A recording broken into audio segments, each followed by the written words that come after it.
Welcome back to my channel. उम्मीद करती हूँ आप सब लोग ठीक होंगे। अल्हम्दुलिल्लाह मैं भी बिल्कुल ठीक हूँ। आज सुबह सुबह साफ़ सफाई चल रही थी और ये पंखे का ऊपर का जो कप है ये निकला हुआ था और मैं इसको ठीक करने के चक्कर में थी। काफ़ी टाइम से मैं सोच रही थी इसको सेट करती हूँ, लेकिन सीढ़ी पड़ी नहीं होती थी। आज थी तो मैंने गनीमत समझ के सोचा कि इसको ठीक करती हूँ।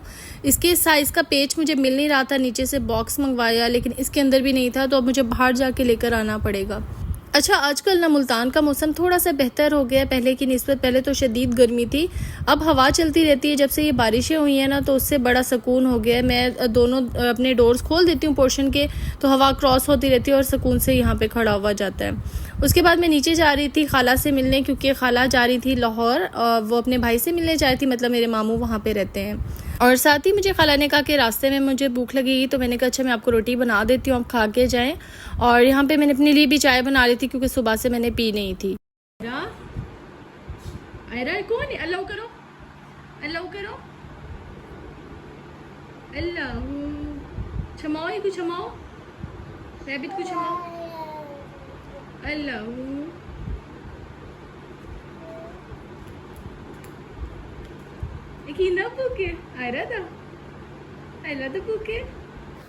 आज मौसम बहुत अच्छा था, हल्की हल्की हवा चल रही थी, मतलब थोड़ी ठंडक थी ना फ़िज़ा में। तो मैंने सोचा चलो आज ना चावल बनाती हूँ, लेकिन ना चिकन और गोश्त वाले चावल खाने का बिल्कुल भी मेरा दिल नहीं था, तो मैंने आलू वाले चावल बना लिए। ये बहुत मज़े के लगते हैं अगर आप अचार वगैरह के साथ खाते हो।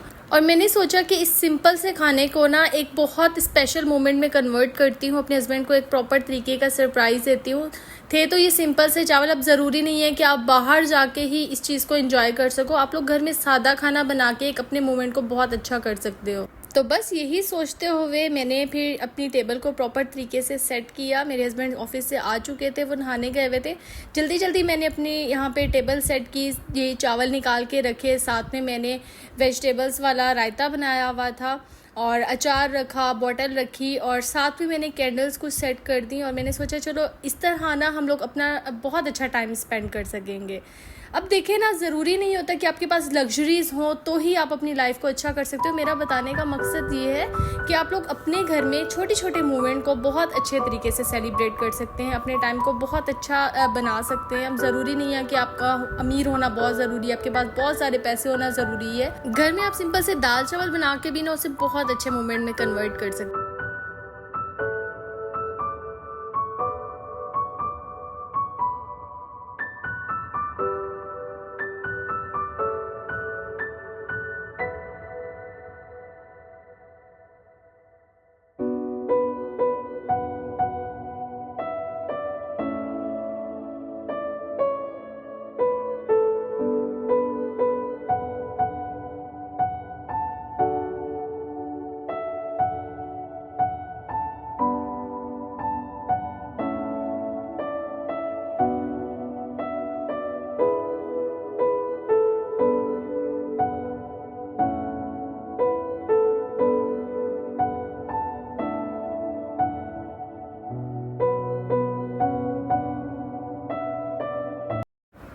उसके बाद ये नेक्स्ट डे मॉर्निंग की वीडियो है। यहाँ पे मैंने आज ऑमलेट बनाने का सोचा, क्योंकि अर्श को मैं डेली सिंपल में दे रही थी नाश्ता, आम के साथ वो खा रहा था या सिंपल अंडे के साथ। तो आज मैंने सोचा इसको मैं ऑमलेट बना के दे देती हूँ। इसको वैसे वेजिटेबल्स तो बहुत अच्छी लगती हैं और बच्चों के लिए हेल्दी भी बहुत होती हैं।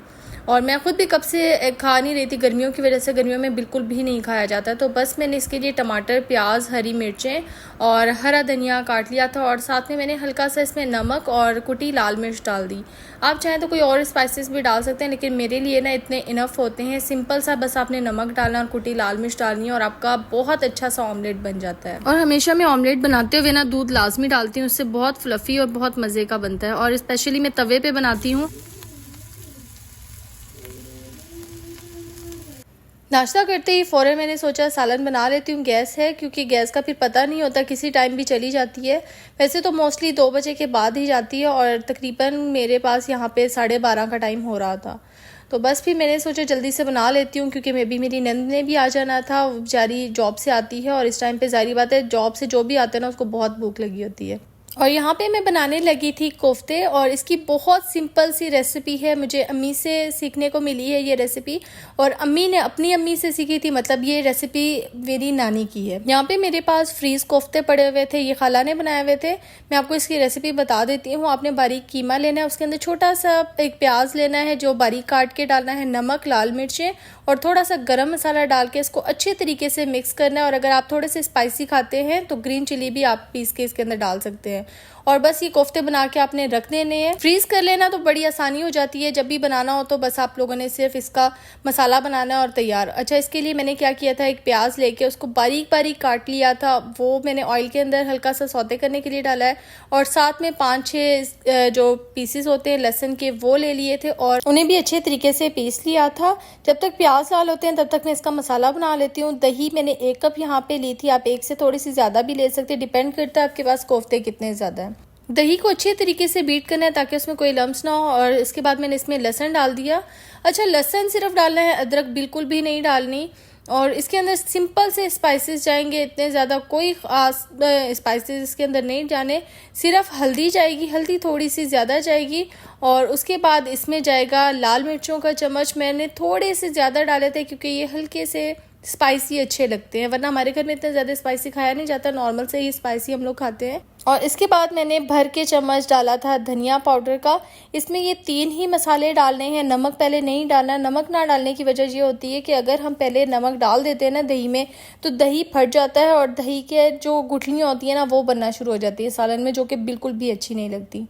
अच्छा, यहाँ पे अच्छे तरीके से ये ब्राउन हो रहे थे। आपने बिल्कुल जो पिंक पिंक प्याज होते हैं उसके अंदर भी मसाला नहीं बनाना। अगर प्याज पिंक पिंक रह जाए ना तो जो उसका मसाला बना हुआ होता है वो वाइट वाइट सा बनता है और वो बिल्कुल भी अच्छा नहीं लग रहा होता है। सालन हमेशा जो पाकिस्तानी स्टाइल में हम लोग बनाते हैं ना उसका रेडिश कलर होता है सालन का। तो बस आपने क्या करना है, ये मसाला इसके अंदर डाल देना है जो हमने अलहदा से दही वाला बना के रखा था। और एक टिप आप लोगों ने लाजमी फॉलो करनी है, जब भी सालन में दही डाली जाती है या इस तरह कोई मिक्सचर बना के दही का डाला जाता है, उसके लिए आग हमें बिल्कुल आहिस्ता कर देनी होती है या देगची को चूल्हे से हटा के फिर ही डालना होता है, वरना दही फटने लग जाती है तेज आंच पे और सालन में अजीब सी गुठलियां बन जाती हैं दही की, जो कि बिल्कुल भी अच्छी नहीं लगती। हमेशा दही वाला जो सालन होता है ना बहुत स्मूथ स्मूथ अच्छा लग रहा होता है। अच्छा, यहाँ पे आप लोगों ने क्या करना है, ये मसाला डाल के इसको अच्छे तरीके से भूनना है, हल्की आंच पे, ज़्यादा तेज़ आंच नहीं रखनी। और मसाले को इस तरह भुना जाता है कि मसाले का जो ऑयल है वो सेपरेट हो जाए और मसाला ना इकट्ठा होना शुरू हो जाए। आप जब शुरू में डालेंगे ना तो दही वाला जो मिक्सचर होगा वो अलग अलग सा होगा, और जब आप अच्छे तरीके से भुनाई करेंगे तो वो दही का जितना भी मिक्सचर होगा वो इकट्ठा होना शुरू हो जाएगा और ऑयल सेपरेट होना शुरू हो जाएगा। और साथ साथ थोड़ा थोड़ा पानी डालते जाना है और इसको भूनते जाना है। तकरीबन आपको 10 से 15 मिनट लगेंगे इसको भूनते हुए, बहुत ज़्यादा टाइम भी नहीं लगेगा। लेकिन ये है कि भुनाई आपने बहुत अच्छी करनी है। अगर अच्छी भुनाई नहीं होती ना तो पाकिस्तानी खाने वैसे ही अच्छे नहीं लग रहे होते। मेन चीज़ भुनाई ही होती है जिससे खाना बहुत मज़े का बनता है। अच्छा, यहाँ पे मुझे 15 मिनट हो चुके थे मसाले को भूनते हुए, बहुत अच्छे तरीके से मसाला भून चुका था। अब इसके अंदर मैंने छोटी इलायची डाल दी, मेरे पास एक पड़ी हुई थी, और साथ में मैंने फिर इलायची पाउडर थोड़ा सा डाला था।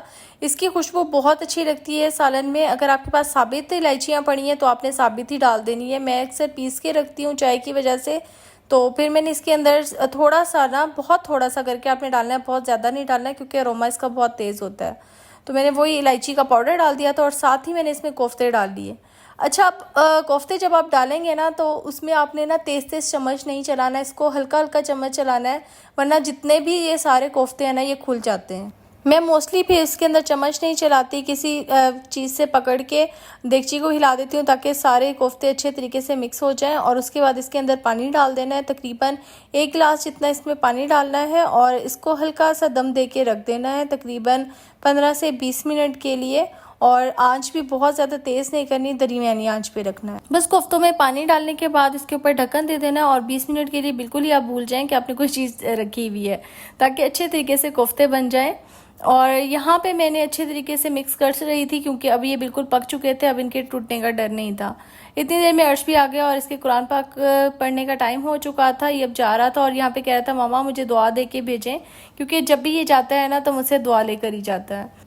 कोफ्ते यहाँ पे ऑलमोस्ट गल चुके थे और मैंने अच्छे तरीके से दोबारा भूनूंगी क्योंकि ये कोफ्ते जो है ये डबल भुनाई पे बनते हैं। और साथ में मुझे याद आया कि मेरी नंद ने आ जाना, उसके लिए भी साथ ही रोटी बना देती हूँ। जब तक मेरे कोफ्ते बनेंगे साथ साथ रोटी भी बन जाएगी। एक साइड पे रोटी बना रही थी, दूसरी साइड पे अभी ये बन रहे थे। और यहाँ पे इसका पानी अच्छे तरीके से मुझे दोबारा खुश्क करना था क्योंकि अभी ये इसको दोबारा भूनना है। अभी तक देखिए मैंने इसमें नमक नहीं डाला।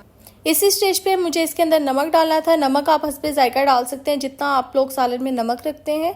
और साथ ही भुनाई के टाइम पे इसमें आधा चम्मच गरम मसाला डाल के और अच्छे तरीके से इसको भूनना है ताकि अच्छे तरीके से कोफ्ते भी भुन जाए। पहले हम लोगों ने मसाला भुना था, अब कोफ्तों को गलाने के बाद इसको अच्छे तरीके से भुनना है। बस ये लास्ट स्टेज है, इसके बाद हमें ज़्यादा इस पर मेहनत नहीं करनी। जब ये 5-7 मिनट बाद ये अच्छे तरीके से भुन जाएंगे ना, तो बस हमने इसका शोरबा देख लेना है कितना हमने रखना है और साथ ही हम उसके अंदर पानी डाल देंगे।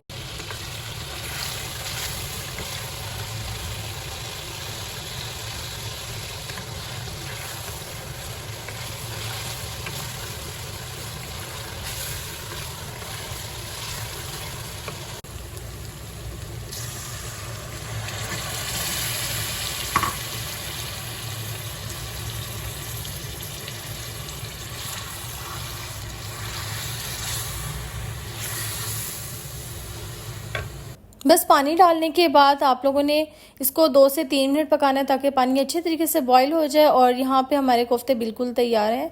शाम को मैं ऊपर ही थी और मुझे आयरा के रोने की आवाज़ आई। मैं भागती हुई नीचे आई तो पता चला आयरा नहा रही थी और इस वजह से इसने शोर मचाया हुआ था। यहाँ पे इसकी मामा ने इसको तैयार करवा दिया और मेरे साथ ये खेल रही थी। नीचे फिर आई मैं, इसकी मामा बिजी थी और ये चाह रही थी इसने बाहर जाना और मैं डोर बंद करी थी और रोते रोते भाग रही थी मुझसे नाराज़ होके।